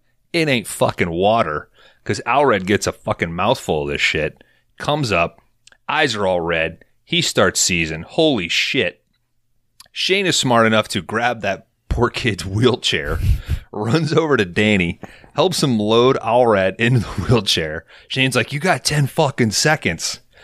Danny starts, Pierce Brosnan starts pushing a clown who is seizing, and I guess he got a particularly heavy dose because his chest and stomach start to expand and blow up. He's screaming, kind of almost laughing. Feeling bloated. Feeling bloated, brother. Oh, brother. Danny just barely gets this guy out of the way of the crowd, right into a trailer. Boom. Mm-hmm. I mean, come on. An exploding clown in this movie. Come on. Back at the lair, Mikhail is laying into some dude. If this wasn't 5 Day Rentals, I don't know what is. This is over the fucking plate, dude. Kron, you asked earlier, who's this show for? It's for me, so I could fucking watch Livewire. I own a digital Ultra HD version of it and a fucking DVD. I couldn't tell you the last time I bought a DVD. And I'm going to cherish it. Is it the one that you own now? The one It's like one of 12. Yeah. I might give it away though. I have stowed away a few DVDs and some merch. Maybe somebody. So you have Livewire, probably 2 or 3 copies of Pinocchio's Revenge. That's right. You did give me a physical copy of Pinocchio's Revenge, which is sitting right over there. And Steve-O sent me 10 fucking copies of Batman Forever. Those for sure I'm starting to pass out. Yeah, so that covers all 12 pieces of physical media that you own. I sent them a witch. That's a Blu-ray though. Oh. It's a different type, dude. So how many Blu-rays do you have? 6. I got There Will Be Blood, Pulp Fiction, American Psycho, The Witch, maybe a copy of Drive. Debbie Does maybe Dallas. A copy of Rock and Rolla. No, that's VHS. That's 4K. It's an Arrow re-release. All right, so we blew up the clown. We're back at the lair. Mikhail, he's laying into some dude. This turns out to be one of Traveris's aides. He was the guy up on stage trying to keep calm and shit. This dude has got some balls when dealing with fucking Mikhail. Dude, not my fault. Like, you didn't pay me for anything other than just, like, giving you access to Traveris. I didn't come here to die. I'm not here to fucking fight with you. Mikhail's like, all right, lets him go. At Danny's house, his actual house, not his kick-ass loft fuck pad that he should be staying in. He's cooling off in the tub with guess who? His fucking wife. See, Dan, this is when you leave her. When she's come crawling back, dude. She tells Danny, hey, I was there at the kids' center to tell Traveris to back off. We're in Bone Town, dudes. We start with soapy, sudsy titty grabs, and then we move on to that bed. A little tub thumping. Oh.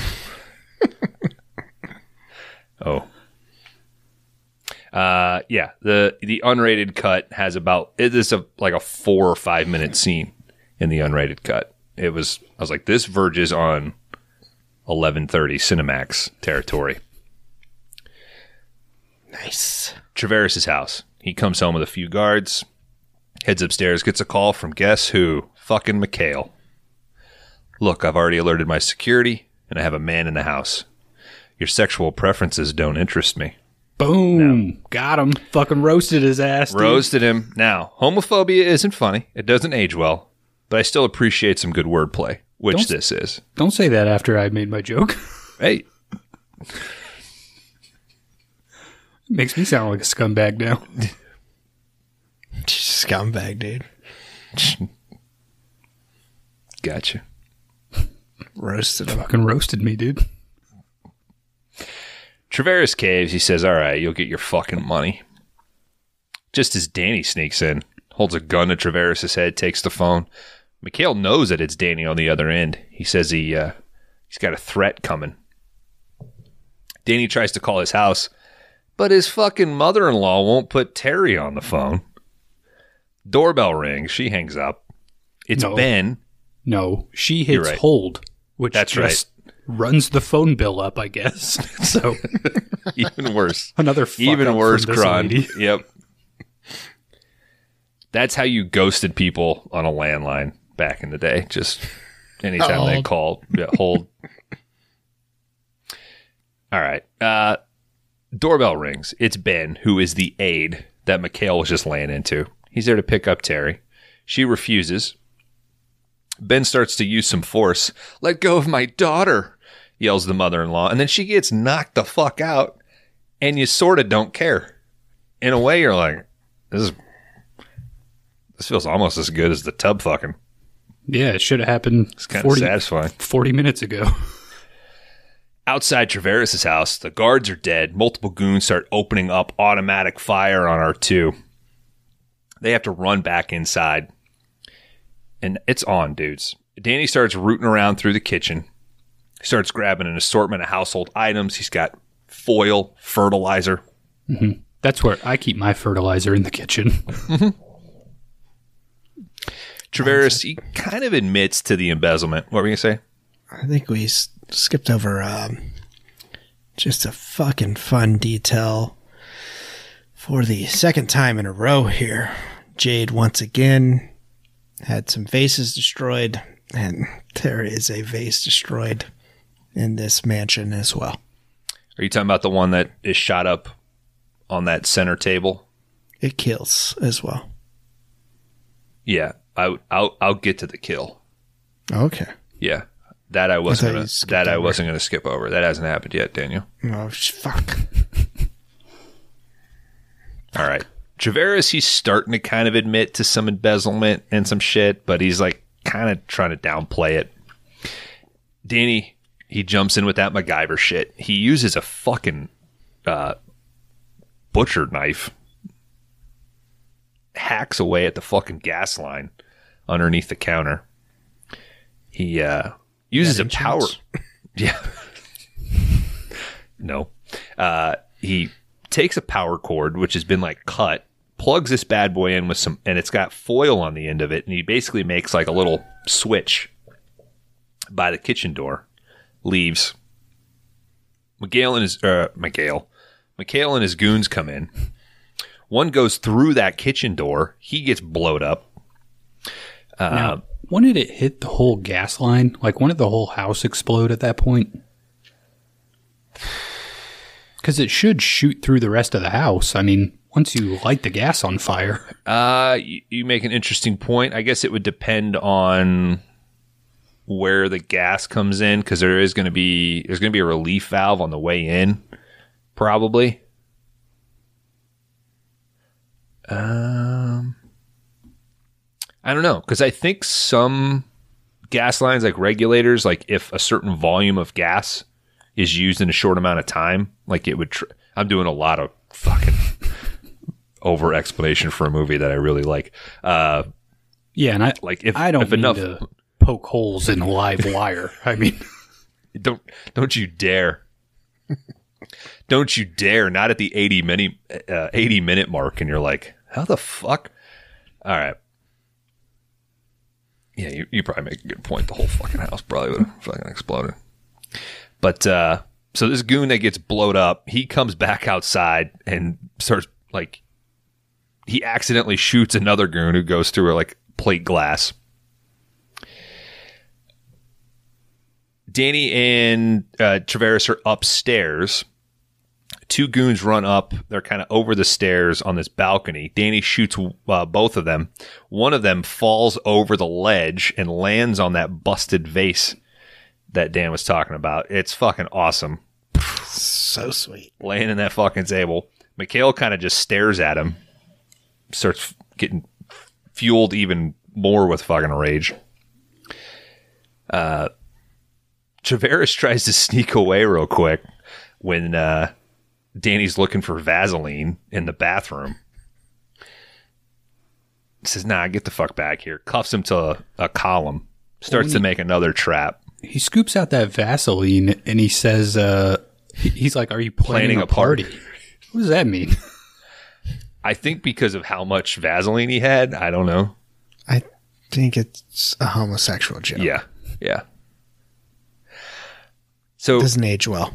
Yeah. He like rolls out some plastic wrap, has like a coating of Vaseline, throws some fertilizer and acetone in it, rolls it up and makes this like plastic explosive brick. Ben comes in front door with Terry. Mikhail kind of takes her. Danny pulls the light switch off the bedroom. The cover off the light switch, rather. Puts one of those little plastique bricks inside of this bad boy. And it is a two-way switch. So there's a switch by the front door and then a switch on the way into the bathroom. Mikhail orders Ben to go upstairs, but he refuses. Mikhail shoots him. Another set of goons, they start to unload on the bedroom door, or through the bedroom door at Danny. He gets hit in the shoulder. He crawls away. Right as the goons try to come in through that busted up fucking Swiss cheese door, he hits that other switch. Boom. They're gone.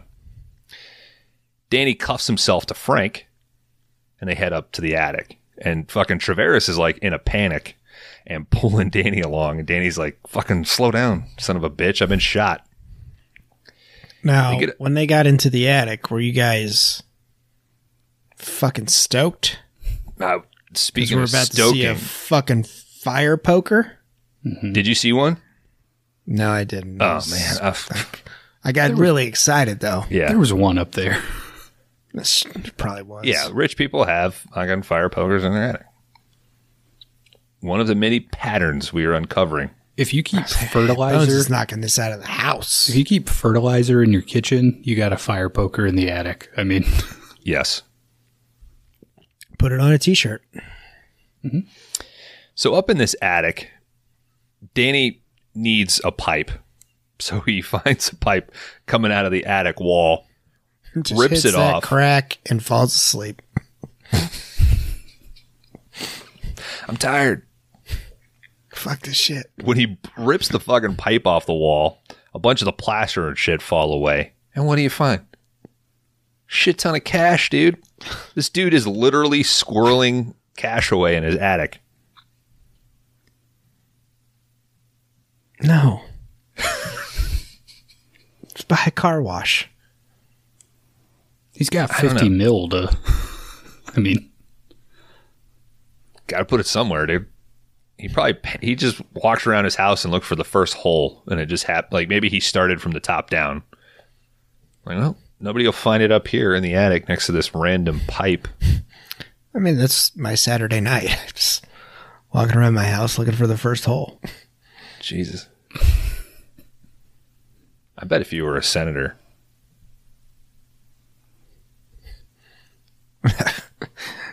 If anybody's voting for me, I'm gonna be scared of that person. Hey, if George Santos can get elected, Dan, I think you can.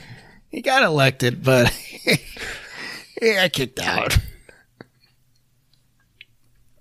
he'll be fine. Yeah, he's going to do great things. Yeah. So he uses this pipe to make like a shrapnel launcher. He puts another one of those plastic bricks at the bottom, loads it up, Home Alone, man. fucking nails and shit.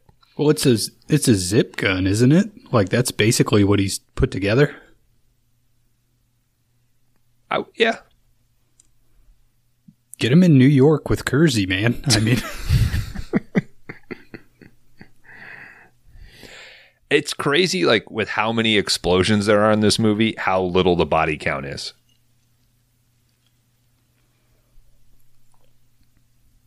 A lot of dudes on fire, though, which I Yeah. appreciated. Yeah. When the limo explodes, the motorcycle cop dummy looked so fucking awesome. Like, You can see the arm like this. And yeah, they just cut into it like 1 or 2 frames too soon for you to just like, yep, that's and it blows off. It's the same when they push the clown into the trailer. Like, he blows up a little, like, it blows up a little too fast before it's there. All right, so he uses his shrapnel launcher on the goon that comes up. At this point, the cops show up. Mikhail comes up the stairs. He's got Terry at gunpoint. His face is in shadow. As Danny steps closer, guess what? Mikhail drank the fucking explosive. Defuse this. Danny grabs Terry. He lowers her out of the attic with like a fucking pail on a pulley. I mean, just fucking let it. should have thrown it in Just your jump, bro. Just jump. Should have thrown that bucket into Marv's face down below. So this forces Danny and Frank to have to jump just as Mikhail explodes. Danny just clears the fence, but old poor Frank, he gets impaled on his own fucking fence. And guess what? You don't really care. Real win-win for Danny. So Oh, hell yeah. Danny gets taken off by an ambulance. He's alive, but he's beat up. 1 year later. Why'd you guys call me? She asked for you personally, Dan. He's on the scene of another bomb scare. It's that same lady from the beginning. I thought I told you to go back to your husband. I did. My boyfriend did this. She's got a particular type, huh? Mm-hmm. Bombers. How do you feel about wires? Danny crawls back under the seat. He's about to cut the wire. Wow, you've got a lot of fertilizer in your house. What's your Snapchat? He gets a call over the radio. Hey, pal. You hate the United States Postal Service?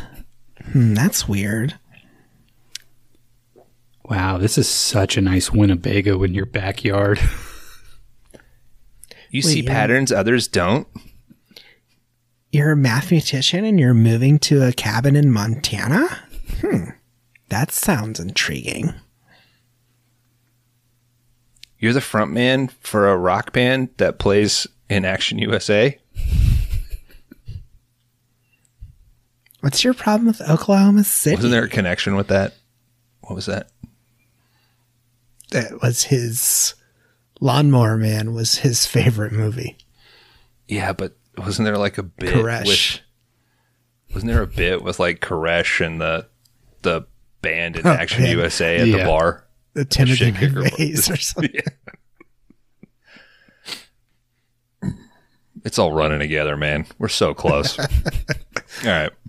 I think Action USA is one of our funniest episodes. It really is. Go check it out. It's a fun fucking movie. Go check it out right now. He gets a call over the radio. Hey, pal, your wife's water broke. You're going to have a baby. Danny cuts the green wire and compliments the lady's underwear. He runs off, and we float away over a fresh day, a new day, in our nation's capital, safe from terrorism, thanks to the singular Danny O'Neill. That is good that she learned a lesson from that experience to wear underwear. I mean, she is still dating psychos, maniacal bombers, but that can't be a lot of choices there.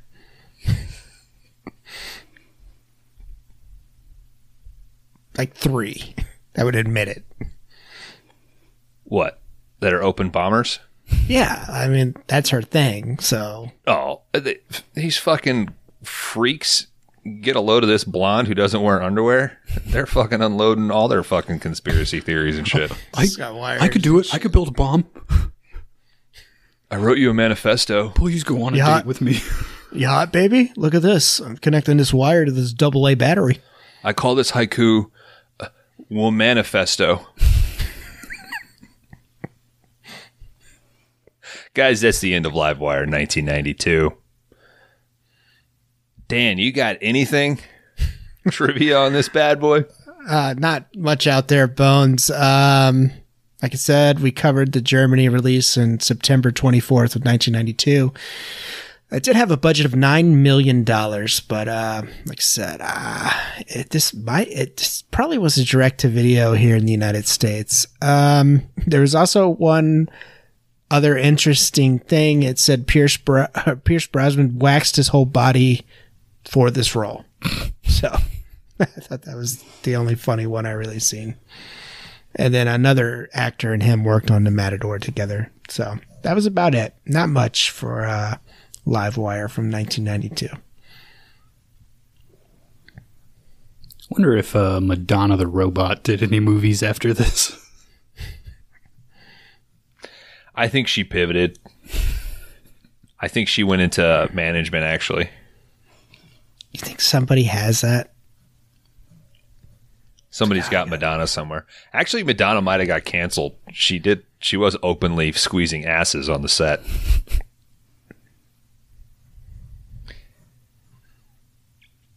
You guys ready? It's been a while. Ready for what? For the most explosive game in podcasting. DC's favorite game. You guys talking about Rate My Letterboxd? Yes, we are. Rate My Box! Gentlemen, at the time of our review for Livewire from 1992, directed by Christian Dunguary? Sure. Dunguary? Respect the man. Livewire is sitting at a Letterboxd review rating of 2.9. I'll take the ropes here. Kron Howard. I'm going to go with a 3.0 for you. Bones, I'm going with a 4.0. And there you go. Yeah, I'm about the same. Bones 4, Dan 3.0.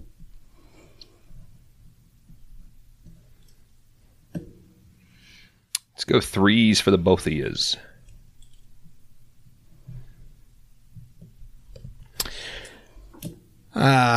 Co-hosts, Livewire, Blue by.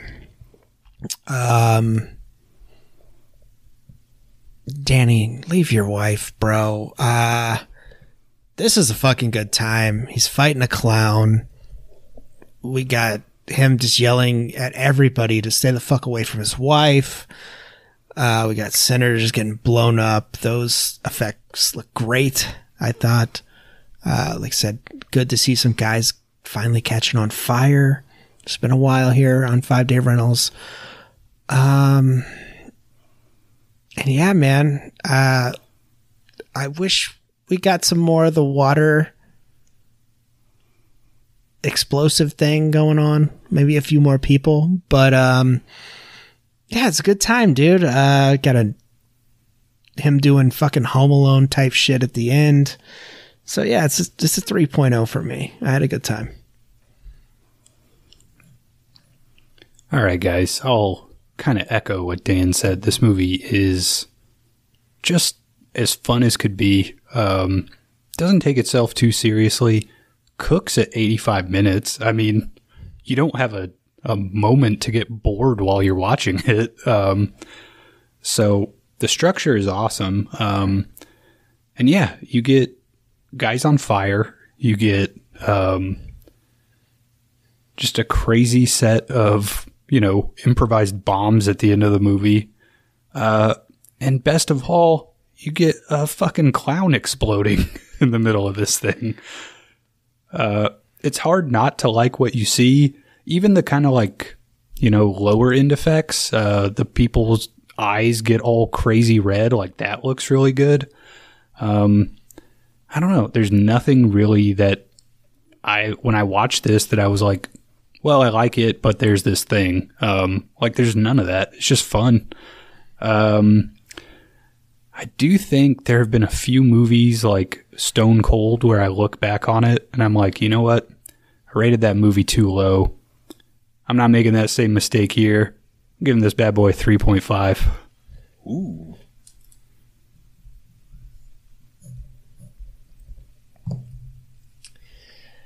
Hey, you guys laid it out. We got an exploding clown. We've got no fat on this fucking thing. At 85 minutes, it tells a hell of a story. Something that Netflix would take fucking 8 episodes to try to get through. We've got trauma. We've got sex. We've got fucking incredible acting from everybody across the board. There's nobody in this that's bad. Even fucking under fives deliver what they need to deliver. Madonna. Yeah, Madonna, the fucking groping robot, maybe phones it in, but I mean, she's wireless at least. It would appear. It's got everything that I want in a fucking 5-Day Rentals movie, man. This is just right over the plate. It set out to do something, and it fucking did it. And it's honestly a movie where I feel like you could add 20 minutes. Like you said, Dan, you want more explosions, you want more action, but what they do give you is fucking high-octane, pulse-pounding thrill ride. This thing is... you got to do it. The rating system's there for a fucking reason. Use it. This is a 4.5. No. All right, guys. Does your sheet still work, Kron? It's been a while since you've had to dust it off. It works, but I realize I need to add a set of formulas at the bottom of this. All right. Dan, you think you could beat Senator Treveris in a game of racquetball? Hands down. It seems I could drink 30 beers and do that. Yeah. You'd think with that hair, he'd be aerodynamic in a way. It'd give him an advantage, but... Guys, Livewire would have an average score from the three of us of 3.67. This would land at number 17 on the big list. Yes. This would be right under The Lawnmower Man at number 16. Oof. And right above Batman Forever at number 18. Kind of nice getting the two Brosnans, 16 and Hell 17. Yeah. Mm-hmm. Now, if we can get Death Train right in the middle of that, hell yeah. How have we not covered Death Train already? Hey, I'm sorry, listener. We can talk off pod, but, if you will drop a stipulation you've put on this thing. No, we got to keep it. We'll come around. Ample opportunity. Kron, you ready for Rate My Letterbox scores? I am. All right, Dan, you got a 1. Kron, you and I, 1.5. All right, there we go. It's a new round, right? Yeah. This is a new round. Round. We'll be in a very long round. Should be going into season 2 with these, with the scores here. That's right. We'll see. I think a rewind. We're going to wait on some rewinds. I think we've decided. Yeah, we're pushing the rewind out to get through Thunder in Paradise a little bit quicker for you Hulkamaniacs out there. So we're going to hang and bang all we can. So you'll have already seen that first episode of the box set, as we've called it or labeled it in your feed. But yeah, it's a fresh round. I feel good, guys. We're going into a new year here. We got some stuff lined up. Got some people lined up. Maybe we're not going to throw anything out, but if you've stuck with us, thank you. If you're new to us, thank you. Welcome. Hit up our Discord. Insta. We got the tweets. Kron asked, who's this podcast for? If you made it this far, it's for you, buddy. And we love you. We love you. You guys ready to get out of here? Yeah. All right, I got a wife to go kiss. I gotta pee. All right. Hey, crash and burn. crash and burn. Crash and burn.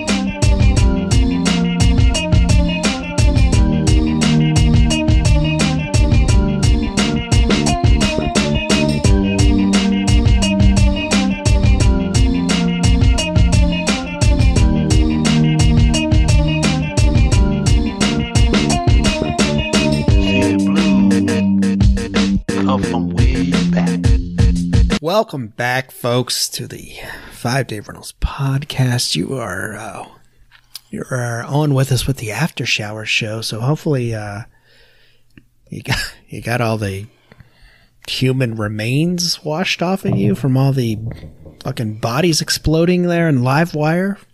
So I hope that was actual water. Yeah. Just keep your mouth closed in the shower. Oh, man. You guys brush your teeth in the shower? No. Sometimes. Yeah. Never. It feels so good. I mean, you get it all done.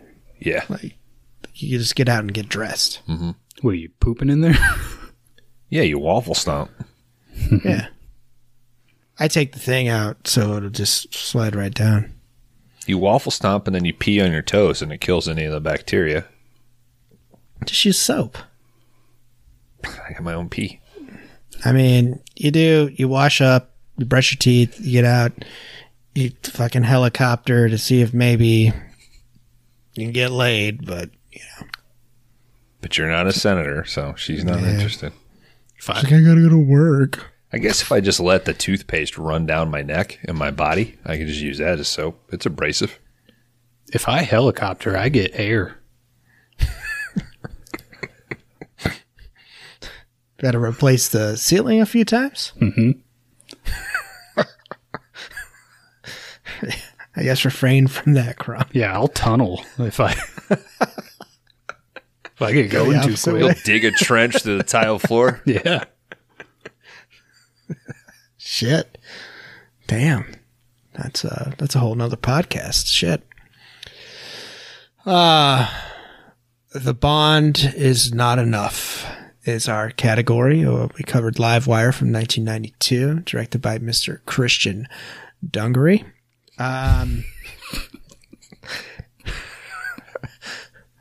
There's no N. There's no R. Doug Doguary.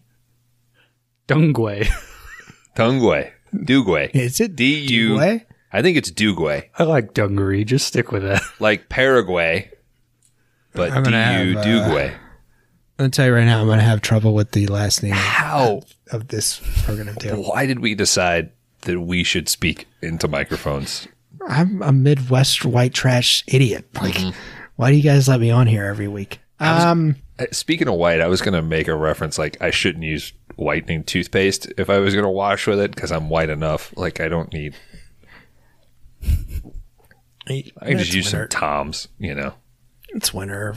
I mean, we're all. I'm putting pale fluoride right in the now. water, if you know what I mean. The government's already doing that.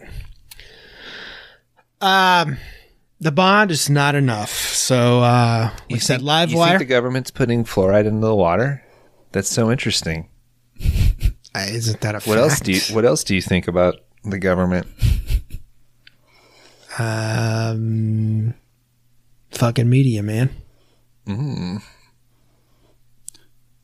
I hope you've got 8 hours because I'm going to get into it now.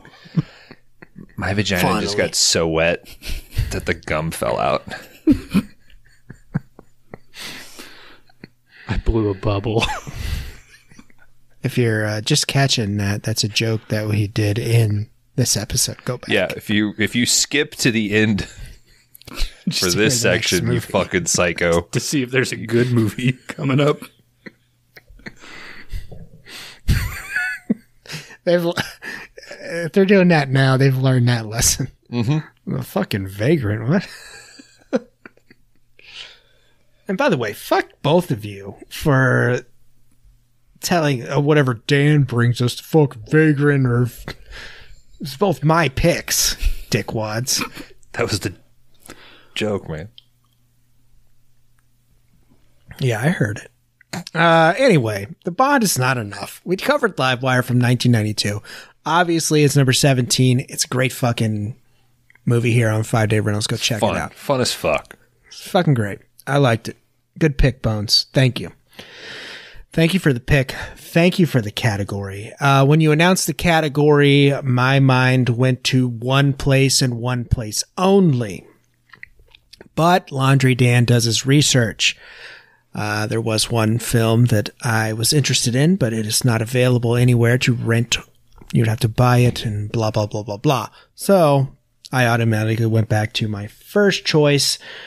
Gentlemen, the bond that I am going to choose. Wait a minute. Did Bones write this down? Yeah, let me write it down real quick. Yeah, let's see here first. Good call, Dan. Yeah, I'm interested to see what it is.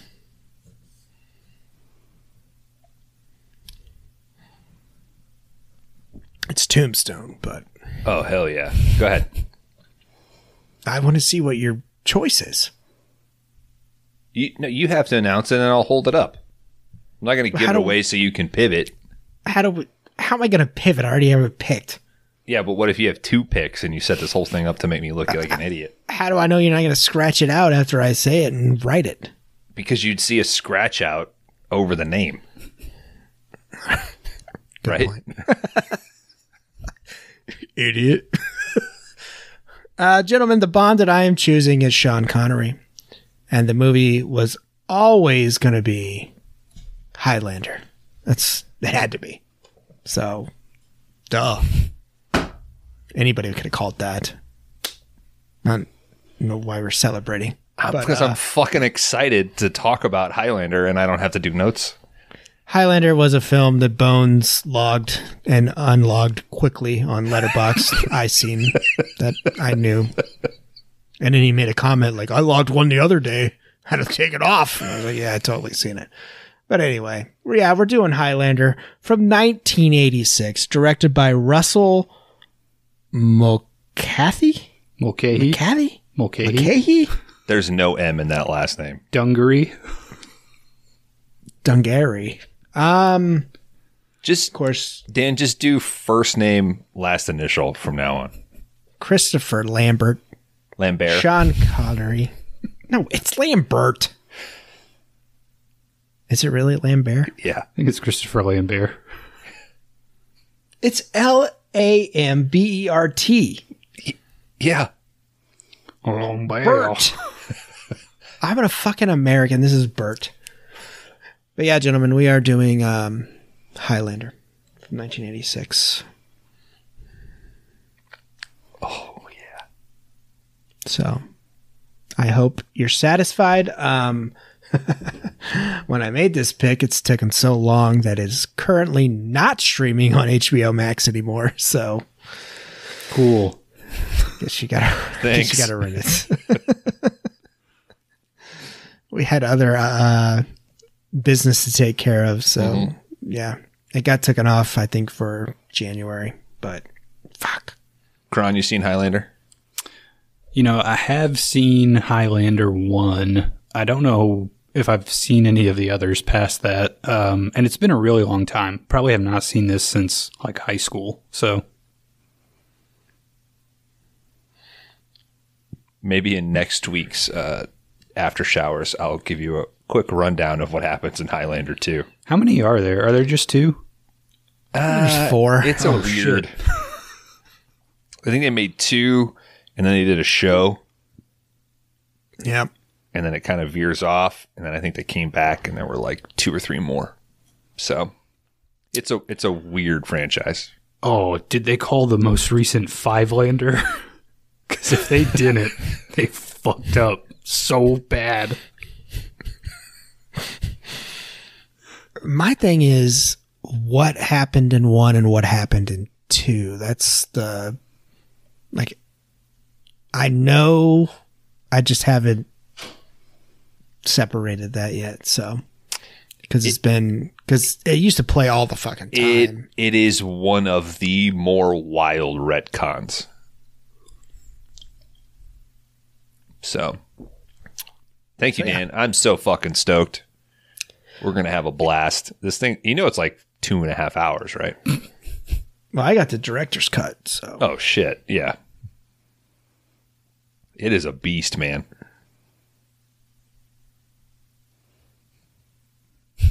I mean, that's what we're here for.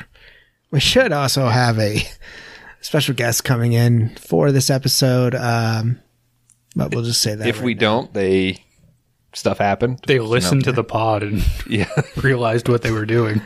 Scheduling conflicts happen all the time, folks. But and we record in a weird day, so as of right now, I take no news as good news. I'll reach out later this next week, and we'll go from there. Yeah. But yeah. But that's it, folks. Check out Livewire. Join the Discord. Instagram, Twitter. Rate and review. Buy Highlander, because you're going to want to watch it a few times. It's true. And it was only like $12. So. Can't give these things away. Yeah. Join us next week for Highlander. Crash and burn. Crash and burn. I ache for you.